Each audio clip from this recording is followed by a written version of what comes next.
I can, yeah, I can hear you. You can hear me. I'm just gonna close some windows here so I don't have any unnecessary internet taxation, as it were.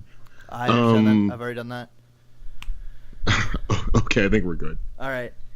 Well, hey guys, Red here, and I am with Byran Hill. Am I correct saying that correctly, or am I wrong? That is perfectly fine. Okay. And he does a bunch of writing and a bunch of different stuff, and I'm just really, really glad you're on my show today. Well, thank you for having me. I know, pardon me. I know we've been trying to get together for a while, but my schedule's really crazy, so I mean, it's hard you're for one me of the to writers for kind the of. new TITANS series, which I've seen some of the episodes, and oh, it looks so good. Right Such a on, thank huge you. fan. Yeah, everyone worked hard on that thing, so I'm glad that people are out there enjoying it. I don't know. I didn't like the controversy before it came out. Like oh, it looks dumb. Oh, it's bad. Da-da-da. It's like, watch it first and then say if it's bad or not. And have a better reason besides Well, you know, Batman. always going to be that. So, anytime you are creating work that is going out to the public in the climate we have, you just have to expect a lot of opinion to hit your work before your work is actually released. So, I'm just glad that the show is finally out there and people can see what it is and not respond to what people think it is, which is usually incorrect. Yeah. All right. So I have a bunch of questions. So let's get down to the nitty gritty, shall we? Yeah, let's do it. All right. So, what is some of the credits you have? In other words, what are some of the things people may know you for? Well, of recent, you could know me for my 5-issue run on Detective Comics. That's already out there in stores. I did an X-Men What If that should probably still be on the shelf. Prior to that, let's see, I was the writer of a series called Postal for Image Comics Top Cow that ran for about 25 issues, and that was what we consider the first season. I'm actually working on the second season now. And I've done an image book of my own. It's called Romulus. It's 4 issues. It's in trade now, so some people have read that one. And my film work, well, I've sold a bunch of screenplays, but none of them have really gotten made except like an old Dolph Lundgren movie from like a billion years ago. And I also worked on the last season of Ash vs. Evil Dead. So I think between all of that, most people have heard me from something in that pool. Upcoming, I have American Carnage that comes out in November through DC Vertigo. I have Batman and the Outsiders. It's a new series that comes out in December. Currently, I have a Kiss book that Dynamite is publishing. That the first today, Wednesday. Wednesday for me. I don't know when people are going to hear this. And I am sure I am missing something. Killmonger. I have a Killmonger miniseries upcoming through Marvel that's also debuting in December, I believe. Oh, and you write for Titans. And I write for Titans currently, yeah. All right. So, wow, that's a lot of stuff, and some of it I never even knew. So, I really hope I don't need to stretch this more than an hour. No, it's fine. It's fine. It's a lot of times you've been working for a bit, doing things, and people will hear about you when you do one of those big platform things. So a lot of people had no idea who I was until I started writing Detective Comics. Once I started writing Batman, then people started paying attention, and that generally is how, a career works in art. You might see someone doing something you've heard of and dig it, and say, "Oh, I never heard of that person before." And then you Google them and you find out, like, "Oh, they've been working for 5 or 10 years. I just never really got exposed to their work." So a lot of people have read Detective Comics, and now they're going back to some of my older work because they like something that was in Detective, and they're finding those old stories as well, and that's cool. It's always whether people find your work when it releases or they find your work afterwards. The point is that they're finding it, and that's the thing I appreciate. Yeah, I can understand that from a YouTube point of view, if that kind of makes sense. Oh yeah, like right, because like at some point you do a video and it crosses some threshold, and then suddenly you get this huge influx of subscribers. because one of the videos goes viral, then people go through your old library of videos and see all the other content you've been doing for, however long you've been doing it. Yeah, exactly. And that's kind of why you have to like be comfortable no matter what you do, but like just try to branch out and do more than just one thing. And have consistency is the most important thing. Yeah, just it's just keep putting your work out there, and you don't know when you're going to cross through that threshold where people are like engaging your work in larger numbers. It's really hard to predict when that's going to happen. Yeah. So just keep putting your work out there, and eventually, you'll step on a landmine soon enough. You just got to keep walking. Yeah. I completely agree with you, and I completely understand. Okay, so you're running Detective Comics. When did you do that?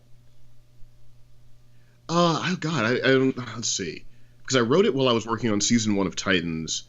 And I wrote 983 to 987, 3, 4, 5, 6, 7. Yeah. Oh yeah. By the way, spoilers. I think the first issue of that run was probably a few months ago, maybe like 2.5 months ago. Okay, I think. So it was probably after the murder of Clayface. Oh yeah. It was definitely after the murder of Clayface. Okay. Not far afterwards, but that was definitely established already. After the trial of Batwoman, right? Okay. Because I was the next guy to come on after James Tynion finished his run. Okay. And then I did 5 issues, and then James is currently releasing his 5 issues. And then after that, Peter Tomasi takes over Detective Comics for the foreseeable future. Okay. I'm not fully caught up. Like, do you know who Comic Historian is? I do. People say I sound like him. So I started looking at the videos. I was like, really? I sound like a guy. And I don't know his work well because I... Go ahead. I can more hear Comics Explain versus Comic Historian. But that's probably due to you both being colored, if that makes sense, without being rude about it.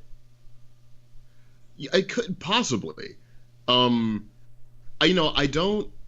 I honestly don't watch a lot of that stuff, so I'm really used to who's doing what on the internet space. Yeah. I'm 41, so I get it. I watch some YouTube, but I tend to watch like weird esoteric documentaries on YouTube. I don't really watch day-to-day cultural commentary. Yeah. Well, like with the comic story and the Comic Explain, it's something that I've recently more gotten into than I used to be. Like, used to be like, oh, okay, I'll watch, Wolverine, that's a cool thing, but now I'll be like, okay, so what's happening with this? What's happening with this? Because recently, all the comic book stores near me have closed down due to financial issues and etc. So I have no comic book stores near me. So I'm just like, okay, if I can find it somewhere else, I'll find it. And as long as it's not illegal somewhere. It's hard. Running a small business is really difficult. And because I think people are able to get their superhero fix from so many different sources now. Mm-hmm. Like when I was growing up, I don't know how old you are, but when I was growing up, I'm only 18. You basically had, you had comic books. When I was 18 years old, you basically had comic books. And the video games you had were 16 bits or 8 bits. They were fine. It was pixels. It was fine. Yeah. But it wasn't nearly, it wasn't equivalent to the experience you get with a book, right? So, and then movies, you would get an occasional comic book film here and there, but you didn't have this constant influx. Now, you have these $250 million versions of comic book stories, and you also have these $250 million versions of comic book video games, right?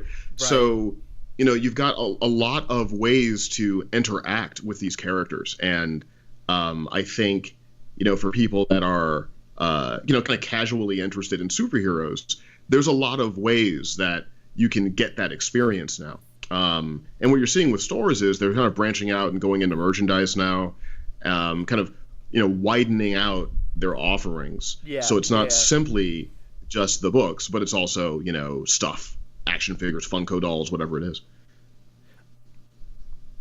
Okay, so I just looked down at my questions and I realized you've already passed by it.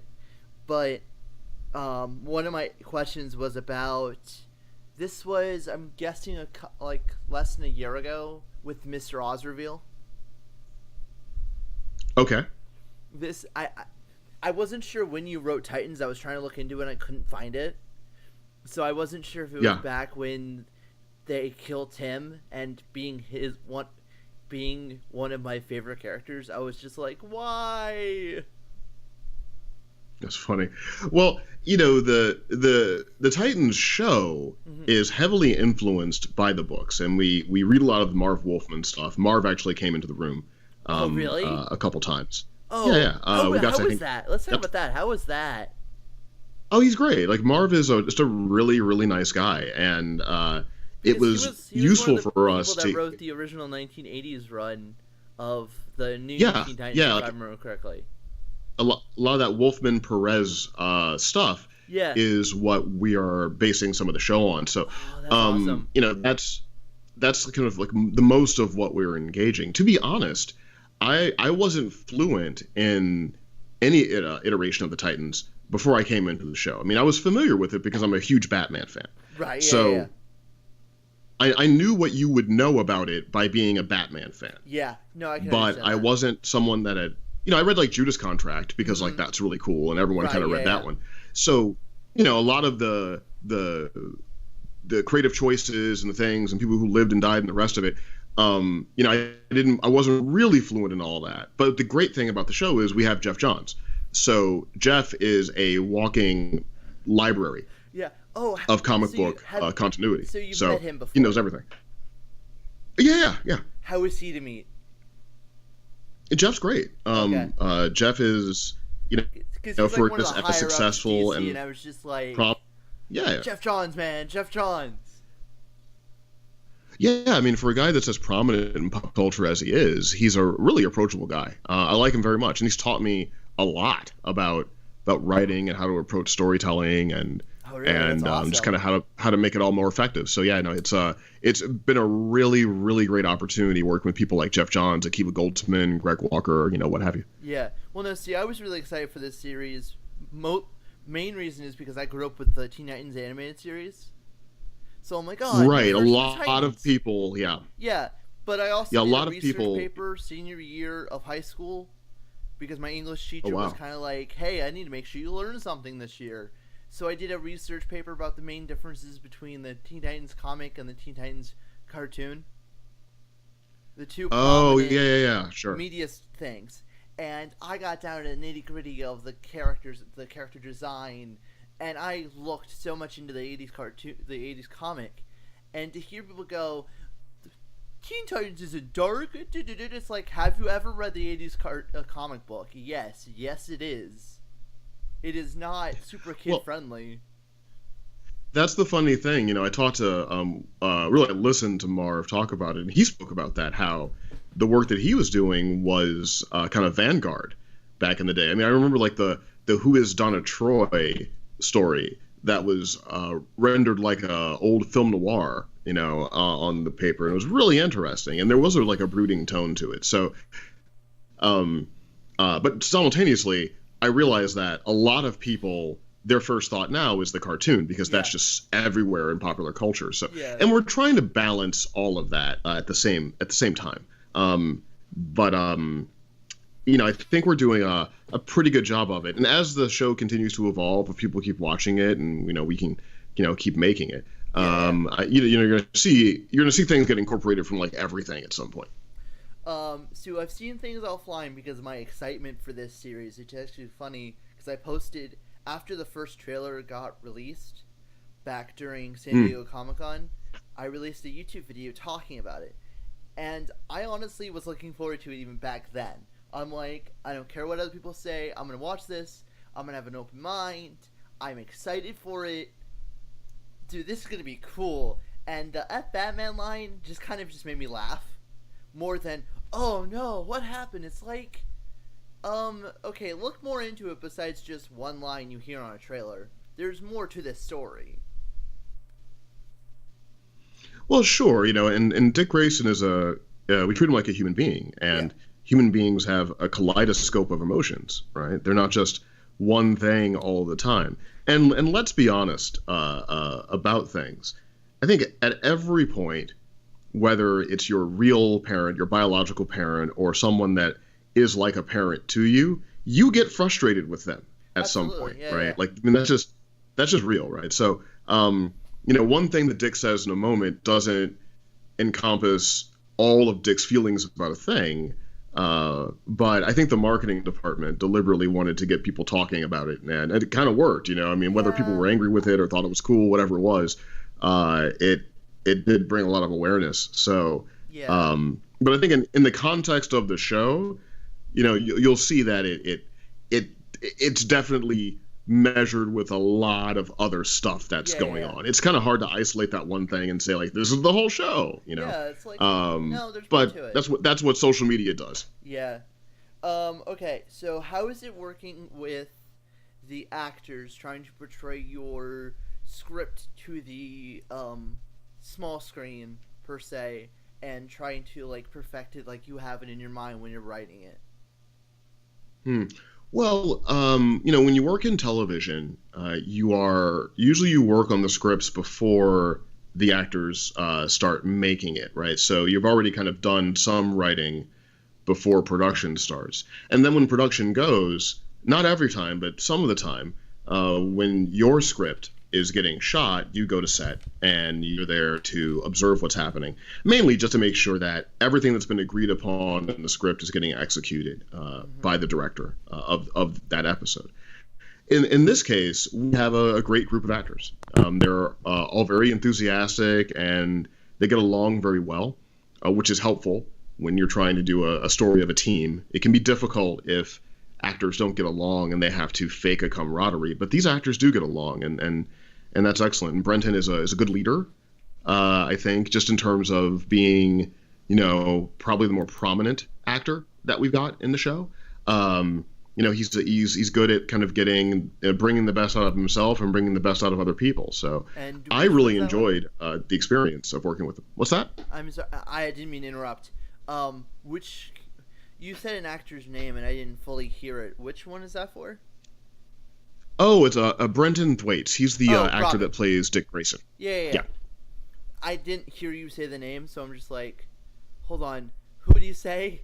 Oh, no. Yeah. No. It's Brenton Thwaites. Yeah. He's a great guy. Sorry, I just got a phone call today. So he's great. I mean, no, I'm still here. I just had my phone rings off the hook. So gotcha. Sometimes I just have to ignore it. Gotcha. But yeah, he's just very interested in the craft of acting. He is an actor with a capital A, really. Oh, yeah? Sometimes you have people that are, they're charismatic and they like it and they have fun with the job, but they're not really interested in peeling back the layers of a character or building a nuanced performance. And Brenton is a dedicated actor. And that's the best thing that you can hope for, because you want someone who's going to put their all into something, because it makes you as a writer do more work on the page. And it was a really good, synergistic effort, I think, between everyone up there. I had a lot of fun. I was in Toronto for about 6 weeks because my episode shot back to back. So I had to just stay the entire time. And I really enjoyed being out there with the production team and and hanging out with the actors and kind of watching the directors. I got to work with two different TV directors at the same, for each individual episode, and that was great. Yeah, it was just a really rewarding experience, for sure.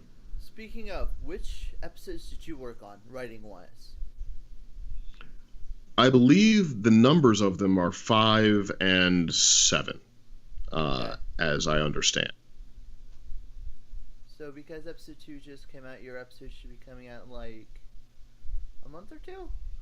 I don't know. Yeah, a little less. Probably maybe third week in November, maybe. I have this terrible disease where I never watch my own stuff.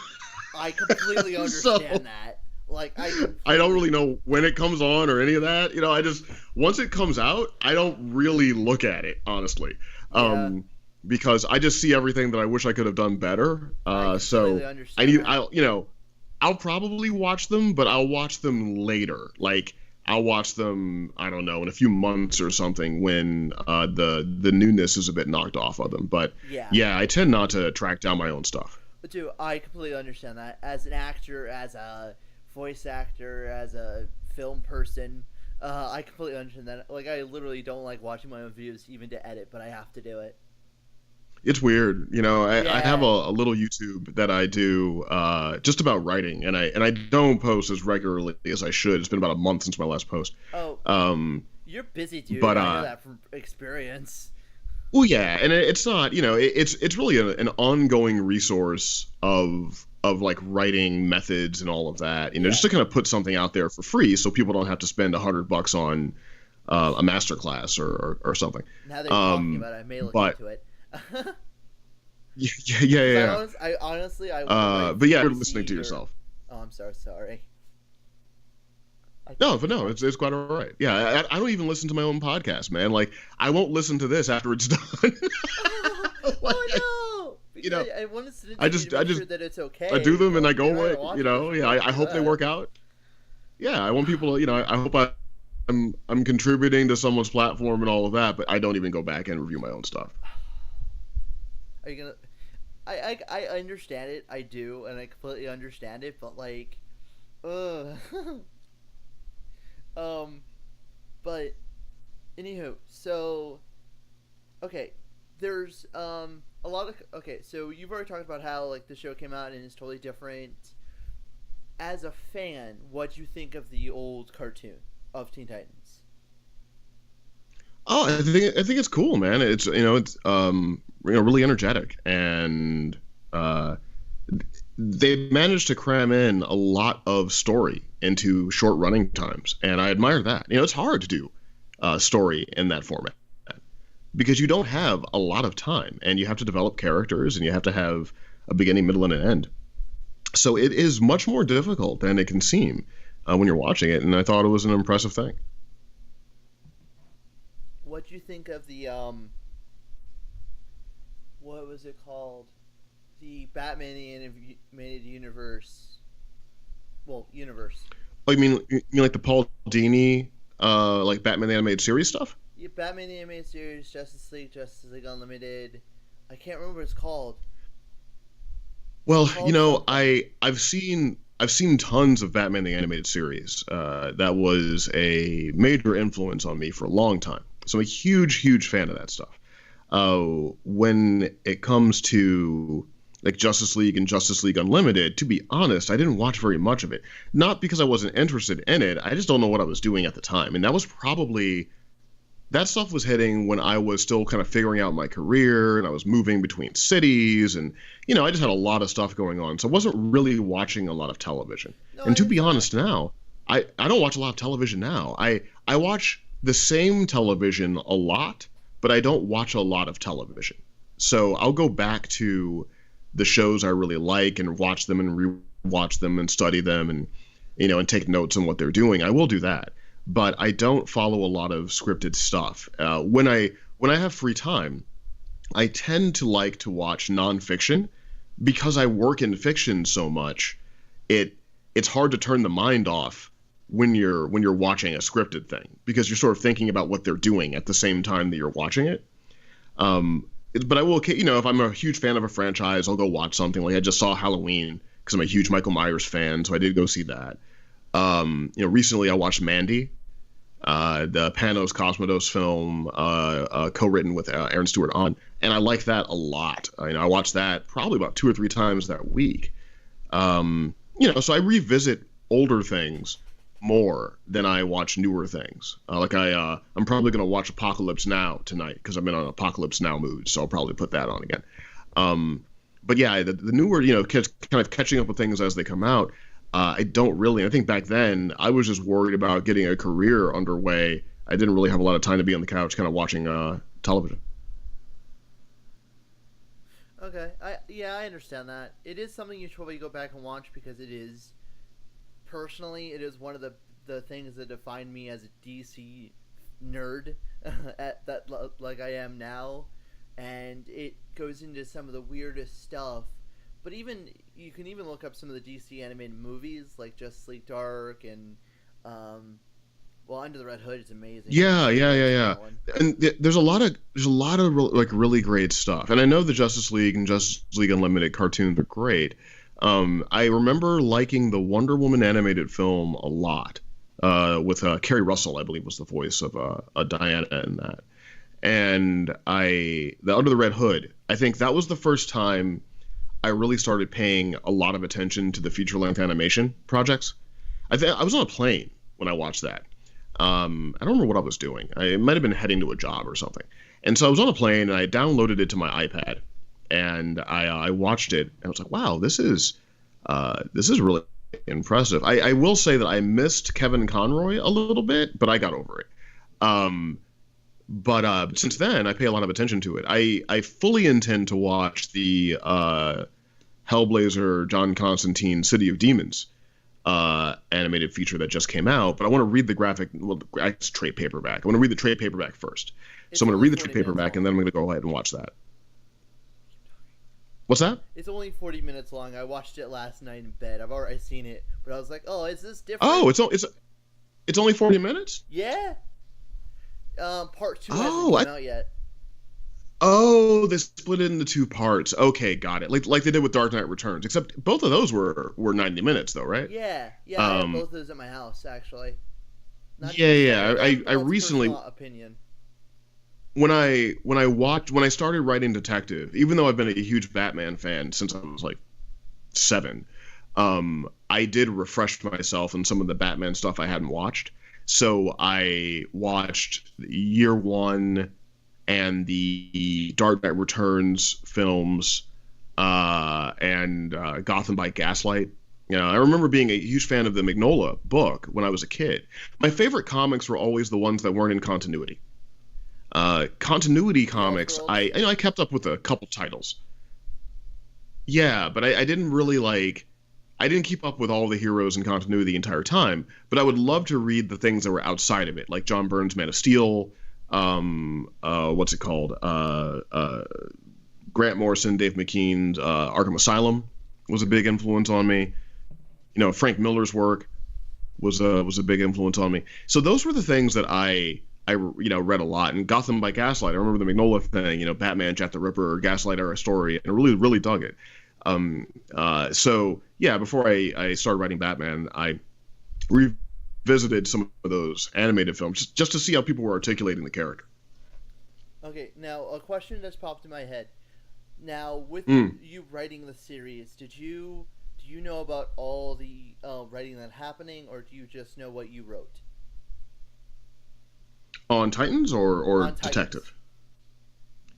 Oh yeah, well the way most TV works, and I say most because different people have different ways they do it. But as I understand, it's done in a writer's room where all of the room are breaking the majority of the stories. Sometimes the room will break apart before the series is finished, but usually all the writers are breaking all of the stories simultaneously, and then once the different stories are outlined per episode, they get assigned to different writers. And then individual writers in the room or pairs of writers in the room will go write the scripts. So everyone is always aware of what the story is before and after the work that they're doing. And I try to read all of the scripts that have come before my work when I head into my script, just so I can make sure I understand what's happening. You know, I know what's going on. I can see like the tone and tenor of things. So all of the writers are always aware of the entire narrative of the season, but we do kind of break off into individual little either pairs or, you know, solitary confinement, as it were, to finish the script for the episode we've been assigned to write. Okay. Okay. I want to ask about episode 2 in particular, because it just came out, and I want to talk about that episode in particular. That's Hawk and Dove, right? Yes, that is what the episode is. And I'm not going to ask if Dove dies at the end. Not going to ask that one. I want to ask about Donna Troy. The Hill administration officially has no comment on Donna Troy. I wasn't sure how far you were allowed to go into that. Occasionally I got to glance at my CIA handler and they tell me what I can and cannot say. I completely understand. So I completely understand. I just, something that popped in my head, I'm just like, I need to ask. I am looking. no, I appreciate it. You're doing your due diligence as a journalist, and I appreciate that. But yeah, I have to be very careful about details that I go into. Oh, I get it, man. But I have to ask. I saw the Red Hood snippet, and Jason Todd is a kid. Is there any plans, if there's a season 3, 4, 5, whatever, to bring in Tim Drake?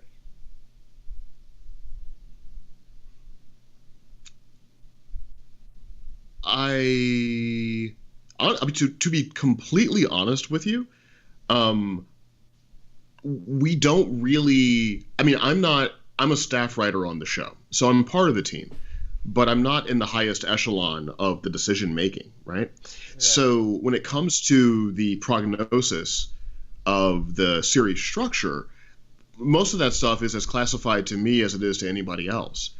So I can't confirm or deny it because I've never been invited to that conversation. You know, when you're when you're rising up the ranks of television writing, which I kind of am right now, a lot of your task is working on a need to know basis. So when it comes to what's going to happen or what may or may not happen in the future, I just frankly don't have that information. I can tell you as a character, I like Tim Drake, just personally, like from the comics, I think he's pretty cool. But yeah, I don't know what those plans are. You'd have to try to find Jeff Johns and ask him. Then he might say what you said about Donna Troy. I've learned from my master well. All right. I'm just. Those are like some of my favorite characters, especially Tim Drake. Okay, is there any character you would love to bring into Titans? Possible / not possible that you just would love to bring in, just for your fun of it? I haven't really given it a lot of thought. I'm always looking for an excuse to write John Constantine. I was so really my general question, when anyone ever asks me like, well, what DC character would you like to write in any format, whatever, I always say John Constantine, because I feel like if I keep saying John Constantine enough, eventually DC will have to give me something. No, if you say him three times in a mirror, Matt Ryan will pop up. Matt Ryan will pop up, right? That's how it works, yeah? Yeah. So, yeah, dude, my auto response to any question about which DC character I like to write, is always John Constantine. Man, he has recently become one of my favorite DC characters, like right below the Bat Family. Yeah, he's great. Jeff was really, really kind to me because when you work on a comic book show, sometimes you have access to comics, and we would get like kind of monthly boxes of the floppies, and read them in the room of everything, just whatever like kind of came out, or like a good selection of what came out. Right. And I remember I asked Jeff like, hey man, if there's any Hellblazer that's just like hanging out there orphaned, I'd love to get get some of that. And then like 2 days later, a box showed up to the Titans office with everything, all of the trade paperbacks of Hellblazer. And so now I have the whole Hellblazer collection. I've been making my way through it since some of the first stuff, and it's brilliant. You've got like Garth Ennis and Warren Ellis, and just really, really fantastic storytelling that I'm grateful to have. So a special thanks to Jeff Johns. If you wouldn't mind sending me some of that stuff, that'd be great. I have to get you a job on the show first. Hey, I wouldn't mind that at all. That'd be fun. So let's I don't care what I have to do. So what you have to do is you have to light a candle and make a wish that I can rise up to the place where I can bring people onto something, and then maybe we can find a spot for Red the Kid. Oh, dude, that'd be great. Just joking. I would love to be Tim Drake as well, so I don't care. I might have to make you fight for it. I mean, you should see the other guy. I'm just saying. That's funny. But no, I was literally thinking if like one of the people I would love to like write would be John Constantine because he's just such a but he's great. Yeah, and he's a really kind of fantastic character. The characters that were born out of that era when the European guys were coming in and really blowing the doors open in terms of what could be done in comics. There's some great stuff there. You look at like Alan Moore's work on Swamp Thing. He took a character that was interesting, but largely kind of undefined, and turned it into this lyrical fable about animism and about our relationship to the environment. And it's just beautiful work. Oh, I just had a brilliant idea. What if you were to like, I don't know if I'm sure you couldn't do it. What if you were to bring in Etrigan, Constantine, Zatanna, Deadman, and just have like a mystery like Justice League Dark thing about Raven's backstory, like at least a few episodes or something? I'm just like, oh, that would be kind of cool.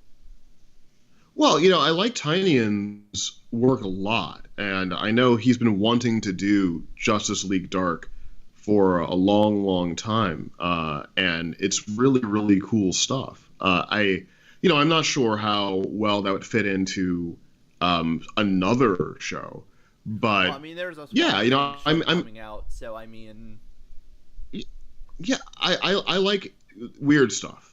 I like spooky stuff. I read a lot of weird, spooky old books. So any opportunity I to work in like the esoteric space, I guess is the name for it, I always am up for, because I love the exploration of those ideas and concepts. Okay, yeah, I can understand and agree with everything you just said. Okay, so I don't personally know TV writing very well. Like I've seen it, I hear it, but I don't like know the behind the scenes about it, and that's something I would love to get into. Sure. With writing, is there rules that you were given, like, hey, you can't do this, or hey, you have to do this, or etc.? No, we weren't. I mean, on my two television writing experiences, Ash vs. Evil Dead and Titans, I've had very good, encouraging, and collaborative environments where we weren't told what not to do at all. I mean, we would have an idea, and then someone would say, well, what if you refine it into this? Or maybe the idea you have gives rise to a better idea. That happens all the time. Yeah. But yeah, we weren't really confronted with a lot of rules about the do's and the don'ts. I think that kind of stuff probably happens more on the longer running shows, like a cop procedural that's been on television for 10 years. My guess is they have a pretty detailed kind of rule set of what you do and you don't do on a show like that. I would think maybe like a Law and Order might be like that, or like a Grey's Anatomy might be like that or something. I've never worked on one of those like 8-year and 9-year shows. So I don't know exactly what that experience is like, but on the stuff that I've done, mostly it hasn't been like network stuff. It's been either on the streaming service like Titans, or it's on cable like Evil Dead. And I feel like there's a bit more freedom there, a little bit more risk taking there. But I think the kind of thing, like that would probably happen with something that was more of a cultural mainstay, like a Hawaii 5-0 or something. Like I imagine, you're working on one of those shows, the bad guys lose in the end all the time, right? Like, so yeah. And there's nothing wrong with that. I mean, sometimes having restriction is the best way to unlock creativity, because it forces you to think past your initial instinct and find another way to get to Athens. So I'm not opposed to that kind of thing at all. When you write comic books, you have some rules too, right? And I have to work inside of what's been established with the character. I can't come onto a character and then turn them upside down, because that would be irresponsible of me to do. Maybe if I was like famous or something, I could do something like that, because I would bring a lot of readers to it, for certain. But as I'm still growing my platform as a writer and more people are being aware of my work, I do have to pay attention to kind of what has been established and work inside of those ideas. And I don't mind that, because I do my own original stuff too. I'm working on a lot of that. A lot of it hasn't hit market yet because I've been busy, so I have to chip away at it when I have the time. But, there's some original work that's coming for me in 2019, 2020. I think you're going to see a regular kind of drip, drip, drip of original pieces out of me for the next 3-4 years or so. So those things are where I can take all the rules off if I want to, and sort of take things wherever I want to take them. Yeah, I mean, part of being, a writer is jumping into a process and kind of working inside what you've been given. But I'm very grateful that the 2 television processes I've been in so far have been enormously open to ideas and creativity. Yeah, that makes sense. I mean, I just wasn't sure. Like I said, I'm not behind the scenes like that. I mean, I would love to be, but I'm just not the second.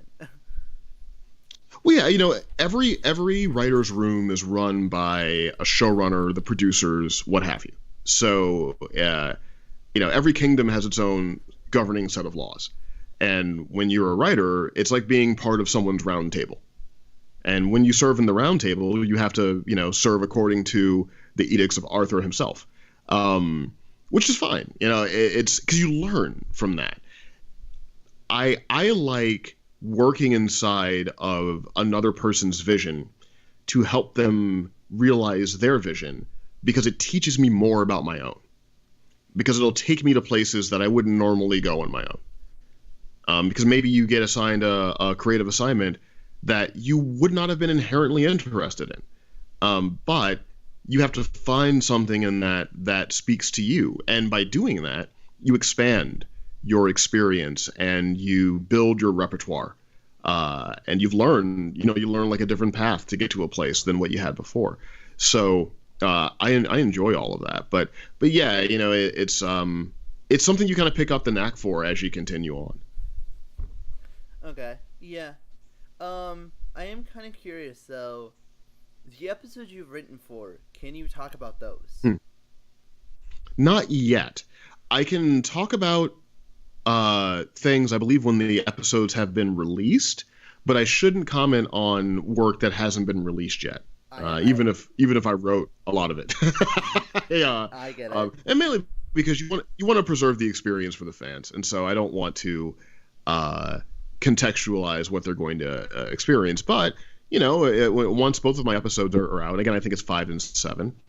So once both of those episodes have been released, I'm happy to come back and I can go over them in more detail with you after people have been exposed to them. That sounds great to me, to be honest. But so when you were little, did you think that you'd be writing for DC and for Marvel and for Image and stuff like that? No. When I was young, I wanted to be a Jedi. You and me both, brother. Yeah, and I didn't really know, like, how do you be a Jedi? And then for a while, I thought I was going to be an FBI agent because I wanted to catch serial killers. Because I read, like, Red Dragon when I was 12 years old, the Thomas Harris novel, which is a beautifully written novel. And I was convinced I was going to be Will Graham from that book. I was going to, see what the killer sees and track down the psychopaths and hunt the monsters in the center of the darkness. So that was really what I was focused on a lot. I liked movies a lot. I like stories a lot. And I think I always have had a little, like a mercurial talent. I've always enjoyed the art of communication, I suppose. So I may have had the wings of Hermes for a while as I was growing up. But I didn't really lock into being a storyteller until maybe my senior year of high school. My very good friend Ben Miller, he's a huge film fan and a filmmaker, writer himself. And we just liked movies a lot. And we thought it would be cool to make movies for a living, to kind of have that dream and go for it. And I went to film school to be a filmmaker.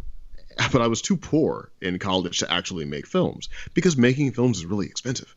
So I didn't have the money to make student films. I mean, some of my classmates did. I mean, they would spend like $35,000, $45,000, $65,000 on a student film, and I could barely afford tuition. So that wasn't really an option. But since I couldn't make films, I decided to write instead. I figured I didn't know how anyone would hire a 22-year-old to direct a film out of film school. But if you had a script that was good, it didn't matter how old you were. People would just buy it, right? That was my thinking. So I spent more of my time in film school writing scripts, trying to, build up a library of sellable work by the time I got out. Now, I didn't do that because I was writing terrible scripts. It takes a lot of, I guess Malcolm Gladwell says 10,000 hours before you're good at something. I don't, it might be 10,000 hours. I don't know. It may have been 10,000 pages. I'm not sure. But it took me a while before I think my work was, market ready. And I'm still learning and growing and getting better in the rest of it and getting more confident in my ability and what I'm able to execute and all that. So yeah, I kind of fell into it, kind of as a senior year of high school, throughout film school and all that. Now, comics, I always read comics growing up, but I had no idea how one became a comic book writer. I literally had no idea. I had some idea about being a filmmaker. I had some idea about that, but I had no idea how one wrote comics. So I never really tried to get into the business until after college, and I had met comic book artists.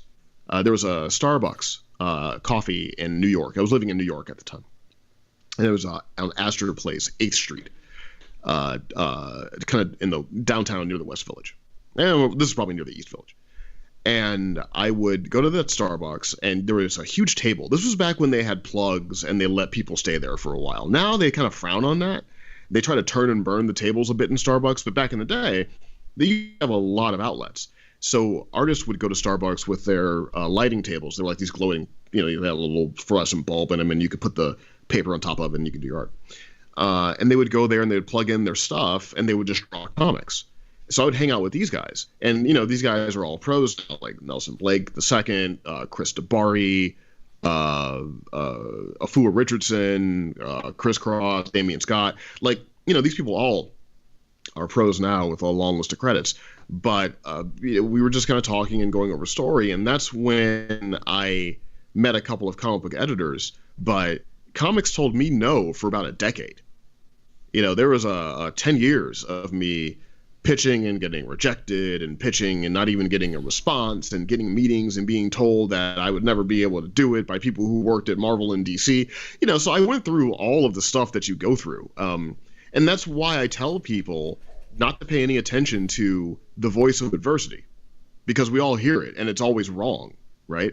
So, I heard everything, every bit of discouraging, opinion, every discouraging word you could hear on the way to becoming a professional storyteller, I heard more than once.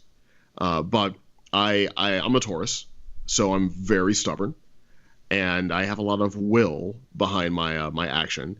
And I decided that my will was going to be stronger than the adversity trying to stop me. And eventually I met a couple people. I had a bad experience with an indie publisher, but that led me to friends over at Top Cow. And Top Cow published some of my first work, and I became good friends with Matt Hawkins, and he gave me more opportunities, and more people saw my work, and so on and so forth. So yeah, I fell into comics, I guess, but I also fell into comics after about 10 years of banging my head against the wall.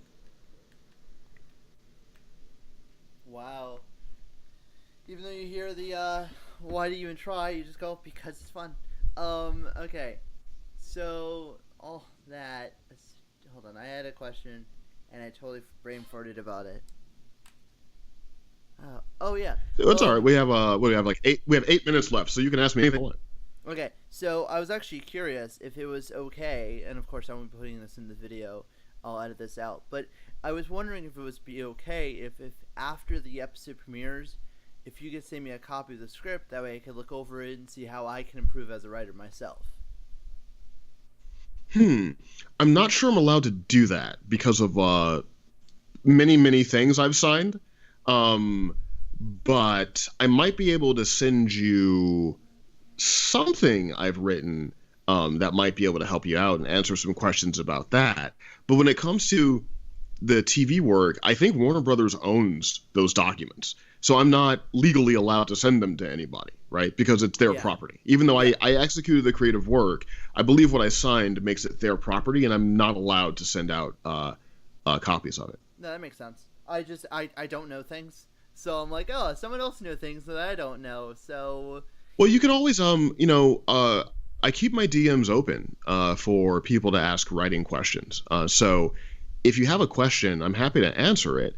And I might be able to send you like an example page that's not from anything that I've written for anybody else that can demonstrate some things for you. But when it comes to the actual scripts that I've done, the thing is, when you sign that contract, part of what comes with the money is you don't own the thing. yeah, no, I got it. So yeah, I'm no longer the owner of that stuff. But yeah, I'm always happy to answer writing questions. I mean, that's what the YouTube is for and everything else, because I want to empower as many people as I can to express themselves.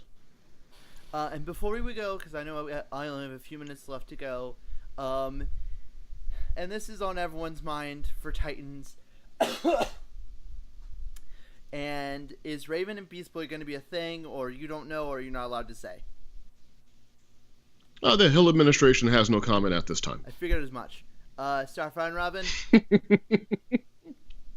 What's that? Starfire and Robin? The Hill administration has no comment at this time. That's what I kind of expected. Although, do you have any idea if Beast Boy is going to make a crossover with the Doom Patrol? I don't know. Okay. That stuff is probably, again, that's more stuff that's above my pay grade, really. Like, I just know he used to be part of the Doom Patrol before he was part of the Titans. Yeah, I'm not. So, I'm not sure how all that stuff's going to work. I mean, I think it's always cool when that stuff happens, but that's just my personal opinion. But yeah, I don't know for sure. okay. Well, since we only have a few minutes left, is there anything that my fans can check you out on, or is there anything you would like to end on? Well, pay attention to Batman and the Outsiders. Issue 1 comes out in December. So I think your fans of your channel will probably be into that. Beyond that, you can find me on Twitter at Brian Edward Hill. That's Brian with a Y, at Brian Edward Hill. I keep my DMs open. If you have writing questions, feel free to ask. Besides that, just keep working, keep writing, be kind to each other and take care. All right, guys. You heard him. And I'll see you guys next time. Goodbye. Once again, thank you a bunch for coming on my show.